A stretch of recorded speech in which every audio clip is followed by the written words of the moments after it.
Greetings. I'm Thomas Caldwell of the Aurelian Column, and this is Q&A, my answers to questions that you, my listeners, ask. Now, I'm only sending this out to people on the mailing list. I'm not going to be posting it on social media. If you wish to do so, by all means. But this is a value-added service that I thought I'd put in for people who are kind enough to subscribe and follow what my work is. It has been a very long time since I've done one of these. My apologies. It just, well, if you're not doing something full-time, it is hard to fit it in.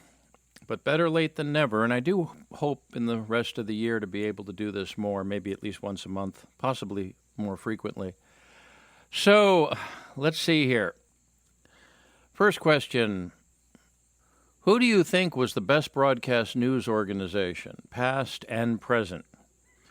That is a very cool question, and that's the one that pushed me to finally get this done today. The best one that I know of, just general, not just broadcast, but news in general, believe it or not, was the Christian Science Monitor.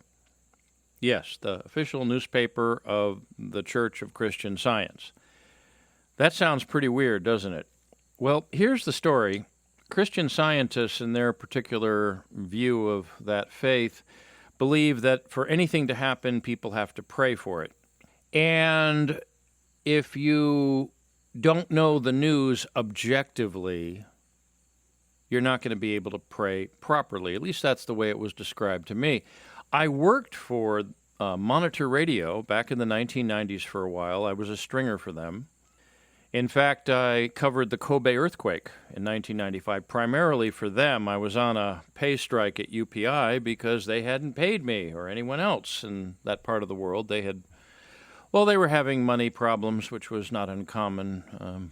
They used to joke is UPI meant unpaid invoices and underpaid individuals. But I did work for Monitor Radio. They did pay on time, by the way, and it was a great organization, because it was out to purely, in the most objective way possible, stick to the facts.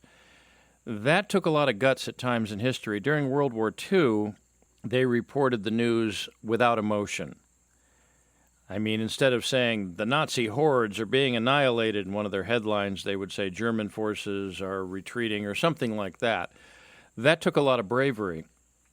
One thing, too, is they really drilled in certain things into my consciousness as a journalist, a younger one at the time, one of which never used the word cult. I used that in a script once, and I sent it off to the editor, and he called me up, and boy, did he read me the riot act on that one. Their particular religious organization has been called cult, and they pointed out it's a four-letter word, it's derogatory, you're criticizing someone's belief system, and that's not what a journalist should do, and they're right.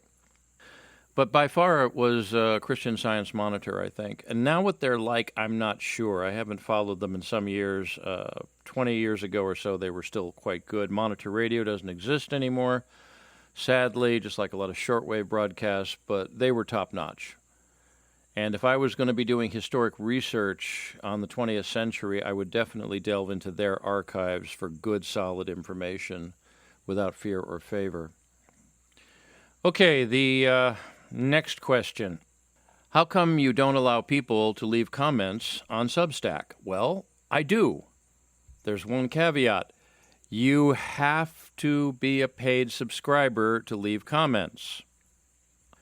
I have learned my lesson over the years. When I was up on Facebook, I would often wake up in the morning and find a dozen notes left there by people who were just out to troll me, and I don't have the time for it.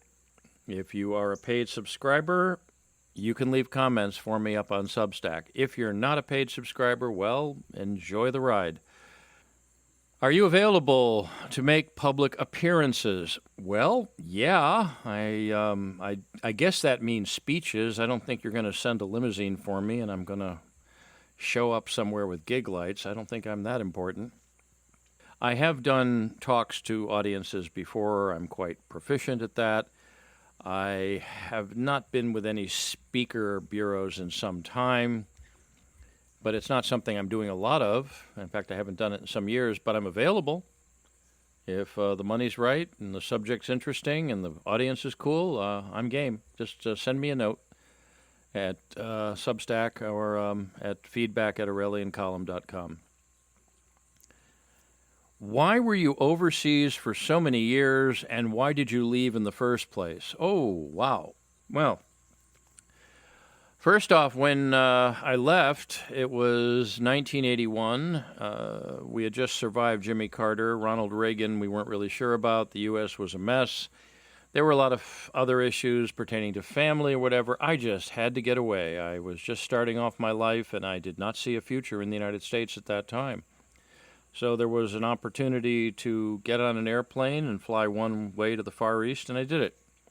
Sold everything I owned and just saw let's see what happens. Not the safest or wisest of decisions, I must add, but, when we're young, you're young.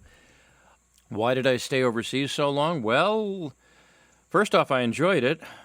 Second, it was very hard to pull up stakes and move somewhere once you decide to stay there. It just felt like the right thing to do.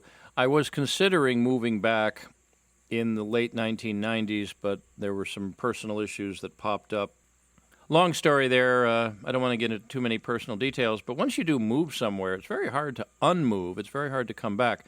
I came back in 2009 when the world economy basically melted down as a result of the mortgage-backed security crisis and a few other factors. And I came back and took up residence in Washington, D.C., and have been in the region pretty much ever since.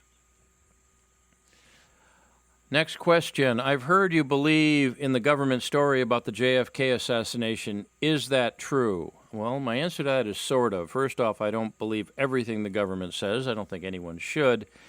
Do I believe Lee Harvey Oswald was a sole gunman and acted alone in shooting President Kennedy? Yes, I do. Why do I think that? Well, I was with UPI. I got to know people who were around at the time who were in Dallas. But there's a book that came out in 1993 called Case Closed by a journalist and a lawyer named Posner. It basically blows every conspiracy theory out of the water, and I would recommend it. And I might just do a special report in November on the anniversary of the demise of the late President Kennedy. The other thing that I learned over the years, and I think I've reported on this in the past, is in 2001, my closest friend in the world was murdered. And he was a business executive, kind of high profile, and he was murdered under mysterious circumstances, and a lot of people were going to get into trouble and were let off the hook because of it. But I did have a chance to work very closely with real live homicide investigators, and they taught me a lot. Namely, that if there's not conclusive evidence at the scene of the crime that it was a conspiracy, it wasn't, and I don't believe it was. I first thought a lot of people still do. I won't go into that individual. I'll talk about him at another time. But one thing I have learned from such an experience is that when someone you care about is taken from you abruptly, especially under circumstances that aren't clear-cut, logic is out the window and emotion kicks in. And it doesn't matter if it's a business executive who's a very close friend, who you've known for many years, or it's a head of state that you admire, as is the case with the late President Kennedy. There's far too much emotion when it comes into that, which is why that's something that homicide investigators learn to separate. The most amazing people I've ever met in career-wise, homicide investigators. They're amazing, and how they can stay sane in that line of work, I don't know. I sat down with one of the chief investigators for dinner in Los Angeles where my friend was murdered, and I told him that. And I said, how do you guys stay sane? And he said, who says we're sane? Thomas, do you think there will be a civil war after the November election? What about next year? Well, I'm going to give the short answer no, because I think when you think of a civil war, you think of massive armies all lined up and shooting at each other like they did back in the 1860s. No. But I do see that we are already in a state of cold civil war. There are two sides in this country that really don't like each other. Now, things are still too comfortable here for people to get off the sofa, stop eating the salty snacks and the beer, and grab a gun and start killing people, because that's what it's about. I don't like people talking about this in that way, because I have seen some pretty nasty stuff in this world, and you do not want to be in a country where people are shooting at each other over control of it, even on a local scale. It's nuts. And don't think for a second that if this country ever does come to blows like that, that the rest of the world is not going to pile on. I mean, they're not going to sit by the sidelines. The U.S. is a very hated country in a lot of places, and if we started going at each other, there's a lot of people that would love to come in and play ball. The reality is I don't, but I do see more political violence on the horizon. It's not at the level yet it was in the 60s or 70s, where bombs were going off, and there were far more in the way of assassinations and attempted assassinations. And let's hope it stays that way. That's not a good environment to be in. That's not safe. That's not decent. But do I think there could be? I think there probably will be more political violence. And it doesn't matter who's elected president in November. The Democrats have their crazies who, when they showed up in 2017 for the Trump inauguration, I was in D.C. I actually saw what they were doing, which was pretty awful. They were never really prosecuted for it either. Not on the scale of people on January 6th, for example, which was quite peaceful compared to what you've been told. The same thing, you do have Trump people that are just chafing at the bit for a fight. And they're not so much Trump people, they're just tired of the whole game. Trump just happens to be at the head of this thing. Again, Mr. Trump is not leading this populist movement. He's at the head of it, and he's been put there by the people pretty much. You could have anybody up front there. But he's the focus of the lens, shall we say. Let's just say I do see a serious possibility of political violence. Let us hope that doesn't happen, because it doesn't go anywhere good, people. It's much easier to fix the United States now than to see it destroyed and try to rebuild something. Next question. You sound very cynical about what's going on in the Middle East. I put a question mark, and there shouldn't be a question mark there. Yes, I do feel cynical about it. That's quite obvious. Are you hopeful the people there will someday live in peace? Honestly, no. Maybe in 100 years or so, who knows? What you're dealing with is not land, it's not politics, it's religion. And you have two major universalist religions, basically Christianity and Islam, and you also, of course, have Judaism, which also has many forms, including Zionism. And these are all people that believe that their way is the only one, unlike indigenous religions of, say, what you'd see in Japan and Shintoism, or in the United States with the American Indians and their beliefs. Indigenous belief systems tend to be very peaceful, and they, by definition, always stay to themselves. That part of the world, you're dealing with extremists. Now, not all Muslims are extremists, and I've met some fine ones in my time. Not all Christians are extremists, or Jews for that matter. But there's always enough of the extreme to cause trouble for everyone else. I just don't see the problem going away anytime soon. And I don't think I'll see it in my lifetime, and probably it won't happen in the lifetime of anyone who's hearing me right now, no matter how young you are. But am I cynical about it? Well, I have to be realistic about it, and everyone does. I think we should just cut off the supply of weapons and money, and maybe necessity will be the mother of invention when it comes to living decently in that part of the world. Next question here. I like your reports, Thomas. Thank you very much. Thank you for all the hard work. Yes, it's good to be appreciated. Thank you for the comments, sir. Would you ever consider working full-time in the news business again? Well, the short answer to that is yes, provided it was the news business. I am in the news business somewhat at this point. It's a one-man show. If I had enough subscribers paying, I could probably even do it full time and do it every day. I did get a lot of good feedback from the people who were following my reports following the Trump assassination attempt. That was a lot of, I wouldn't say fun, but it was good work. I enjoyed doing that sort of work. But in reality, someone at my age and someone who is a male, especially of European extraction, is not really wanted in the news business. They use all sorts of wonderful lines like "you're overqualified."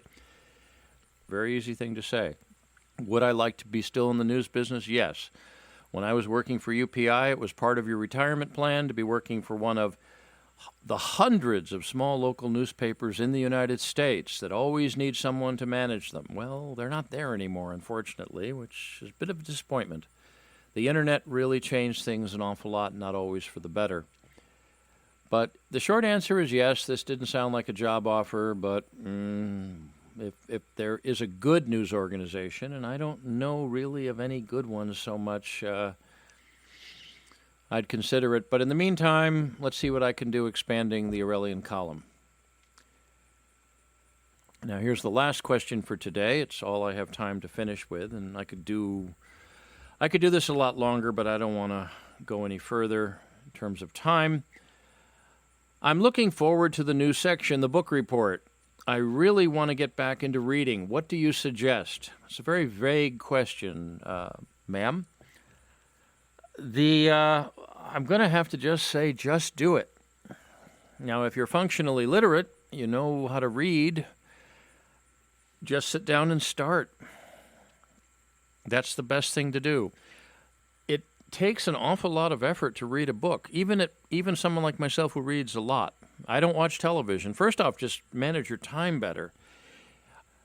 Many years ago, I used to do a seminar on time management, and I point out the first thing that every day only has 1,440 minutes. And if you deduct all the time of sleeping, eating, doing all the basic stuff, there's very little left. So sitting down and watching television for 2 or 3 or 4 hours a day, that's just crazy. In that amount of time, you could probably finish half of a regular book if you are really good at reading. But, ma'am, I would just recommend to start doing it. Just do it for 10 minutes. Just start. It's like using a muscle. You're not going to pick up 1,000 pounds immediately. You're going to have to work up to it. And that's all you really need to do. Just push yourself as much as you can. Pick a topic that you like to start and go through it. There's some pointers I'll be putting on the next book report on doing some of this and building your vocabulary. I think you folks would find that most useful. Okay, well, that's it for today. I hope you found this somewhat enlightening. I'm a bit self-conscious about some of this stuff, but people have asked for it, and I did do this Q&A some time ago, so it was long overdue. This is all going out to the subscribers, both paid and just regular, and I want to thank all of you for following my work and showing an interest, and in some cases passing this link on to others. I do have some other material coming up. If there is some major news story that breaks, I'll try to cover it to the best I can, but more from an analytical side than just what's going on. So that's it. Until we meet again, be good, be safe, be vigilant, and good day.